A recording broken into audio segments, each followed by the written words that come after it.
Buronan ini sangat kelaparan, tidak ada uang dan siap merampok. Namun saat dia mengeluarkan pisau kecilnya, baru saja akan serang, paman toko roti kuku sadar. Pria itu telah menatap roti kuku lama sekali.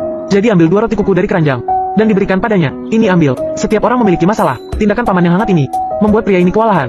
Dia ingin berterima kasih kepada orang tua itu, tapi tidak tahu bagaimana mengatakannya. Hanya bisa sembunyi di seberang jalan, makan roti kukusnya. Setelah makan roti kukus, pria itu datang berterima kasih kepada paman itu. Paman lihat pria itu dan kira dia belum kenyang. Jadi dia beri roti kukus lagi.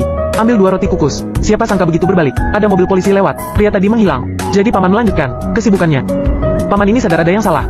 Bergegas lari ke pintu, dan ada koran di atas meja. Di atasnya terdapat 3 tulisan besar. Dicari buronan. Menyadari pria itu adalah buronan, paman sempat ragu, dan akhirnya memilih telepon polisi. Dan pria di seberang jalan melihat semua itu semua. Saat buronan melihat mobil polisi dan polisi berpakaian preman yang sembunyi, dia tetap memilih membawa pisau ke toko roti kukus. Setelah melihat pria itu, paman buru-buru berdiri, berjalan perlahan menuju pintu. Pria mendesah, mengarahkan pisau ke arah paman. Ketika pamannya kebingungan, pria itu berteriak dan melepaskan pisau tajam di tangannya. Suara pisau jatuh di tanah. Polisi berkumpul di sekitar, langsung menyerbu, menangkap pria itu dengan kuat.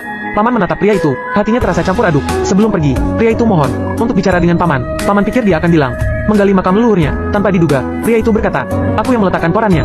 Melihat pria itu dibawa pergi, menunjukkan senyum lega, paman bergegas kembali ke rumah.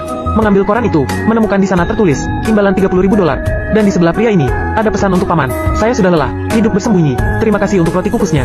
Saat aku memilih bagaimana mengakhiri hidupku sendiri, dan ragu-ragu, kebaikanmu yang menyentuhku. Imbalan $30.000 ini adalah rasa terima kasihku. Setelah paman tahu, buronan itu demi melindungi keluarganya, berkelahi dengan preman desanya, membuat orang cendera, langsung menyimpan $30.000 itu, dan tidak menggunakannya, meminta orang berikan pada buronan itu. 4 tahun kemudian, pria ini sangat baik di penjara.